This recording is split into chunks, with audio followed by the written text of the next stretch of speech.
Hello all, എല്ലാവർക്കും i+ന്റെ പുതിയൊരു വീഡിയോയിലേക്ക് സ്വാഗതം.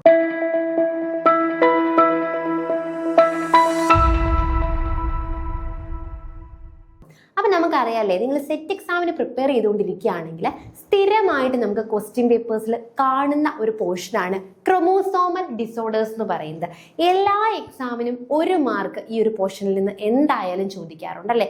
ഇതില്ലാത്ത ഒരു എക്സാം പോലും ഈ അടുത്ത കാലത്ത് നടന്നിട്ടില്ലെന്ന് തന്നെ നമുക്ക് പറയാം. കൺഫേം ആയിട്ടും ചോദിക്കാൻ സാധ്യതയുള്ളൊരു പോർഷനാണ് ക്രോമോസോമൽ ഡിസോർഡേഴ്സ് എന്ന് പറയുന്നത്. എന്നാൽ കൺഫേം ആയിട്ട് ചോദിക്കുമെങ്കിലും പലപ്പോഴും എല്ലാവരും പഠിച്ചിട്ട് തെറ്റിപ്പോകുന്ന ഒരു പോർഷനും കൂടിയാണ് ഇതെന്ന് പറയുന്നത് ഈ ഒരു ക്രോമോസോമൽ ഡിസോർഡേഴ്സ് എന്ന് പറയുന്നത്. മെയിനായിട്ട് നമുക്ക് 5 ഡിസോർഡേഴ്സ് ആണ് പഠിക്കാനുള്ളത്. ഈ 5 ഡിസോർഡേഴ്സ് ഒക്കെ തന്നെയാണ് മിക്കപ്പോഴും മാറിയും തിരിഞ്ഞും എന്ത് ചെയ്തുകൊണ്ടിരിക്കുന്നത് എക്സാമിന് ചോദിച്ച് കണ്ടിട്ടുള്ളതും. അപ്പോൾ Down syndrome, Klinefelter syndrome, Turner syndrome, Edward syndrome, cri du chat syndrome. അപ്പം ഇങ്ങനെ 5 സിൻഡ്രംസ് ആണ് നമുക്ക് പഠിക്കാനായിട്ടുള്ളത്. നമുക്ക് ഈ 5 സിൻഡ്രംസും വ്യക്തമായിട്ട് ഒരൊറ്റ ക്ലാസ് കൊണ്ട് പഠിച്ചു തീർക്കാവുന്നതേ ഉള്ളൂ. അപ്പം നമുക്ക് മെയിൻ ആയിട്ടുള്ള പോയിന്റുകൾ എന്തൊക്കെയാണെന്ന് നോക്കാം. First, down syndrome. അതായത് നമ്മൾ ആദ്യമേ പറഞ്ഞു ഇതെല്ലാം ക്രോമോസോമൽ ഡിസോർഡേഴ്സ് ആണ് അല്ലെ.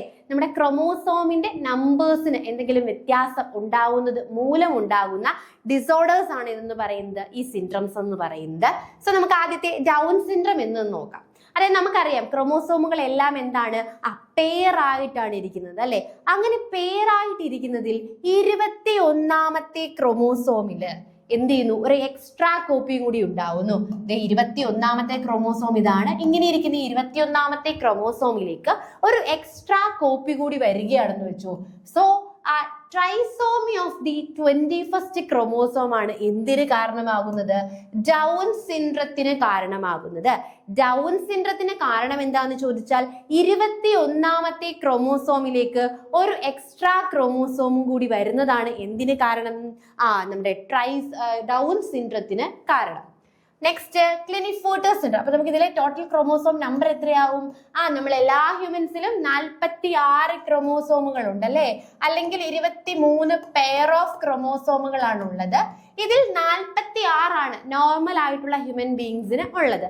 അപ്പോ ഇവിടെ എന്ത് ചെയ്തു, 21ാമത്തെ ക്രോമോസോമിൽ ഒരാളും കൂടി വന്നു. So total number of chromosome എന്ന് പറയുന്നത് 47 അബ്നോർമൽ കണ്ടീഷനിലേക്ക് പോവുകയാണ് ഇവിടെ ഉള്ളത്. Next, Klinefelter syndrome. അതായത് caused by an extra chromosome in males. ഇത് മെയിൽസിൽ കാണപ്പെടുന്ന ഒരു ഡിസോർഡേഴ്സ് ആണ് എന്തെന്ന് പറയുന്നത് ഈ ഒരു ക്ലിനിഫോർട്ടർ സിൻഡ്രം എന്ന് പറയുന്നത്. യൂഷ്വലി മെയിലിനെ നമുക്ക് എങ്ങനെ റെപ്രസെന്റ് ചെയ്യാം, XY ജീനോടൈപ്പ് കൊണ്ട് നമുക്ക് റെപ്രസെന്റ് ചെയ്യാം അല്ലെ. അപ്പോ അതില് ഒരു എക്സ്ട്രാ അഡീഷണൽ ആയിട്ടുള്ള ഫിമെയിൽ ക്രോമോസോം അല്ലെ, ഒരു എക്സ് ക്രോമോസോമും കൂടി എന്ത് ചെയ്യുന്നു, ആഡ് ചെയ്ത് വരികയാണെങ്കിൽ അതാണ് എന്ത്, ക്ലിനിഫോർട്ടർ സിൻഡ്രം എന്ന് പറയുന്നത്. അവിടെ എന്താണ്, ഒരു ക്രോമോസോം അഡീഷണൽ ആയിട്ട് വരികയാണ് ചെയ്തത് അല്ലെ. സോ അവിടുത്തെയും ടോട്ടൽ നമ്പർ ഓഫ് ക്രോമോസോം എന്ന് പറയുന്നത് 47 ആയിരിക്കും. അപ്പോ 21ാമത്തെ ക്രോമോസോമിൽ എന്ത് പറ്റി, ഒരു എക്സ്ട്രാ കോപ്പിയും കൂടി വന്നു കഴിഞ്ഞാൽ ഡൗൺ സിൻഡ്രം ആണ്. നോർമൽ ആയിട്ടുള്ള XY മെയിൽ ജിനോടൈപ്പിലേക്ക് നമ്മൾ എന്ത് ചെയ്തു, ഒരു എക്സ് ക്രോമോസോമും കൂടി ആഡ് ചെയ്യുകയാണെങ്കിൽ അത് ക്ലിനിഫോർട്ടർ സിൻഡ്രം ആണ്. നെക്സ്റ്റ്, ടേർണർ സിൻഡ്രം ആണ് അല്ലെ, caused by a missing or partially deleted X chromosome. അതായത് നമ്മുടെ ഫീമെയിൽസ് അല്ലെ, ഫീമെയിൽസ് എങ്ങനെയാണ് റെപ്രസെന്റ് ചെയ്യുന്നത്, XX അല്ലെ.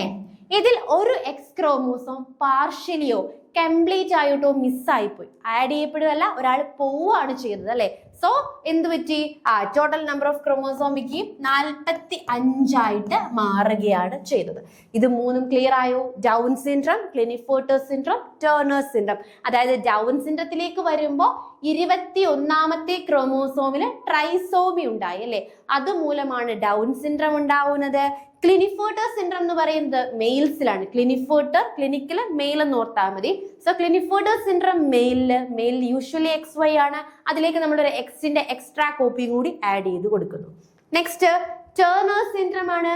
ടേർണർ സിൻഡ്രത്തിലേക്ക് വരുമ്പോൾ എന്താണ് അവിടുത്തെ കാര്യം എന്ന് പറഞ്ഞു കഴിഞ്ഞാൽ, ഇത് ഫിമെയിൽസിലാണ് കാണുന്നത് ടേർണർ സിൻഡ്രം.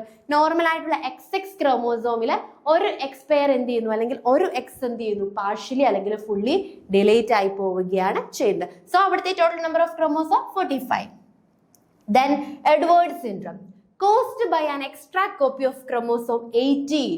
അല്ലെ, നമ്മൾ കുറച്ചു മുമ്പ് ഡൗൺ സിൻഡ്രത്തിൽ പറഞ്ഞതുപോലെ തന്നെ 18ാമത്തെ ക്രോമോസോം അല്ലെ, നമ്മുടെ 18ാമത്തെ ക്രോമോസോം എന്ത് ചെയ്യുന്നു, ഇങ്ങനെ 2 പെയറായിട്ട് ഇരിക്കുകയാണ്. ഇതിലേക്ക് ഒരു എക്സ്ട്രാ അഡീഷണൽ കോപ്പിയും കൂടി വരുന്നു. Trisomy of the 18th chromosome. Edward എന്ന് പറയുന്ന പയ്യന് 18 വയസ്സായിരുന്നു, നമ്മൾ ഓർത്താൽ മതി. എഡ്വേർഡ് 18 വയസ്സായി. സോ 18ാമത്തെ ക്രോമോസോമിന്റെ ട്രൈസോമി മൂലമാണ് എന്തുണ്ടാവുന്നത്, എഡ്വേർഡ് സിൻഡ്രം ഉണ്ടാവുന്നത്. നെക്സ്റ്റ് ക്രൈഡു-ചാറ്റ് സിൻഡ്രം എന്ന് പറയുന്നത് അല്ലെ. ക്രൈഡു-ചാറ്റ് സിൻഡ്രം എന്ന് പറയുന്നത് നമ്മുടെ ക്രോമോസോം 5ലെ ഒരു പാർട്ട് എന്ത് ചെയ്യുന്നു, ഡിലീറ്റ് ചെയ്തു പോകുന്നു അല്ലെ. അതിനെയാണ് നമ്മൾ എന്തെന്ന് വിളിക്കുന്നത്, ക്രൈഡു-ചാറ്റ് സിൻഡ്രം എന്ന് വിളിക്കുന്നത്. അപ്പൊ യൂഷ്വലി എല്ലാ എക്സാമുകൾക്കും ചോദിക്കുന്ന ക്രോമോസോം ഡിസോർഡർ ആണ് ഈ 5 എന്ന് പറയുന്നത്. അതിലെ ഡൗൺ സിൻഡ്രം എന്ന് പറയുന്നത് 21ാമത്തെ ക്രോമോസോമിന്റെ ട്രൈസോമി മൂലമാണ്. ക്ലിനിഫോർട്ടർ സിൻഡ്രം മെയിൽസിലാണ് കാണുന്നത്. അതായത് യൂഷ്വലി XY ആണ് മെയില്, അതിലേക്ക് ഒരു അഡീഷണൽ X ക്രോമോസോമും കൂടി ആഡ് ചെയ്ത് കൊടുക്കപ്പെടുന്നു. ടേർണർ സിൻഡ്രം ഫിമെയിൽസിലാണ് കാണുന്നത്. യൂഷ്വലി ഫീമെയിൽ XX ആണ്, അതിലെ ഒരു X പാർഷ്യലി അല്ലെങ്കിൽ കംപ്ലീറ്റ്ലി എന്ത് ചെയ്യുന്നു, മിസ്സായി പോവുകയാണ് ചെയ്യുന്നത്. ഇനി എഡ്വേർഡ് സിൻഡ്രം എന്ന് പറയുന്നത് നമ്മൾ പറഞ്ഞു. എഡ്വേർഡ് സിൻഡ്രം എന്ന് പറയുന്നത് എഡ്വേർഡിന് 18 വയസ്സെന്ന് ഓർത്താൽ മതി. അതായത് 18ാമത്തെ ക്രോമോസോമിന് എന്ത് വരുന്നു, ട്രൈസോമി സംഭവിക്കുന്നത് മൂലമാണ് എഡ്വേർഡ് സിൻഡ്രം. ക്രൈഡു-ചാറ്റ് എന്ന് പറയുന്നത് ക്രോമോസോം നമ്പർ 5ലാണ് കേട്ടോ.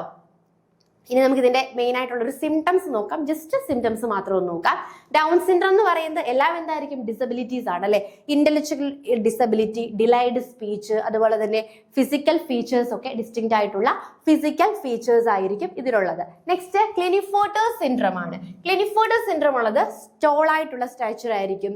ഇൻഫെർട്ടിലിറ്റി, ഇങ്ങനെയുള്ളവർ എന്തായിരിക്കും, ഫെർട്ടൈൽ ആയിരിക്കില്ല അല്ലെ, ഇൻഫെർട്ടിലിറ്റി ആയിരിക്കും. അതുപോലെ തന്നെ ഡെവലപ്മെന്റ്സ് ഒക്കെ എന്തായിരിക്കും, ഡിലേ ചെയ്തതായിരിക്കും ഉണ്ടാവുന്നത്. Next Turner syndrome. Turner syndrome എന്ന് പറയുന്നത് നമ്മൾ ഫിമെയിലാണെന്ന് പറഞ്ഞു അല്ലെ. ഒവേറിയൻ ഫെയിലിയർ ഉണ്ട്, ഹേർട്ട് ഡിഫക്റ്റുകൾ ഉണ്ട്, അതുപോലെ തന്നെ അവര് വളരെ ഷോർട്ട് ആയിട്ടുള്ള ആൾക്കാരായിരിക്കും.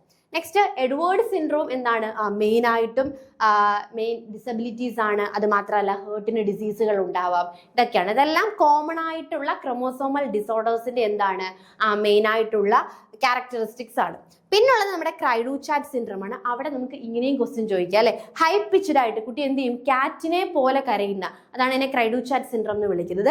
ഹൈ പിച്ച്ഡ് ആയിട്ടുള്ള കാറ്റ് ലൈക്ക് ആയിട്ടുള്ള എന്തായിരിക്കും, ക്രൈ ആയിരിക്കും അവർക്കുള്ളത്. അത് മാത്രമല്ല ഇന്റലക്ച്വൽ ഡിസബിലിറ്റിയും ഡിലേഡ് സ്പീച്ചും അതുപോലെ നമ്മുടെ ഫിസിക്കൽ ഫീച്ചേഴ്സും ഒക്കെ എന്തായിരിക്കും, നോർമൽ ആയിട്ടുള്ളതായിരിക്കില്ല ഈ ഒരു ഡിസോർഡർ ഉള്ളവരിലും. അപ്പൊ ഇതാണ് മെയിൻ ആയിട്ടുള്ള അവയുടെ ക്യാരക്ടറിസ്റ്റിക്സുകൾ എന്ന് പറയുന്നത്. അപ്പോൾ നിങ്ങൾ ഏതൊരു എക്സാം എടുത്ത് നോക്കിയാലും എന്തായിരിക്കും, ഈ ക്രോമോസോമൽ ഡിസോർഡേഴ്സിൽ ഇതിൽ ഏതെങ്കിലും ഒന്നിനെ പറ്റി ഉറപ്പായിട്ടും എന്ത് ചെയ്തിട്ടുണ്ടായിരിക്കും, ക്വസ്റ്റ്യൻ ചോദിച്ചിട്ടുണ്ടായിരിക്കും. അപ്പൊ ഇത് ഇത്രയും നമ്മൾ കൃത്യമായിട്ട് ഇതിനെക്കുറിച്ച് കൂടുതലൊന്നും പഠിക്കേണ്ട കാര്യമില്ല. എന്താണ്, ഏത് ക്രോമോസോമിൽ ഉണ്ടാവുന്ന ഡിസബിലിറ്റി മൂലമാണ് ഇത് ഉണ്ടാവുന്നത്, അതിന്റെ മെയിൻ ആയിട്ടുള്ള ക്യാരക്ടറിസ്റ്റിക്സ് എന്തൊക്കെയാണ്, ഇത്രയും കാര്യങ്ങൾ മാത്രമാണ് നമ്മൾ എന്ത് ചെയ്യേണ്ടത്, ഈ ഒരു പോർഷനിൽ നിന്ന് നോക്കേണ്ടത്. അപ്പോൾ എല്ലാവർക്കും all the best and thank you.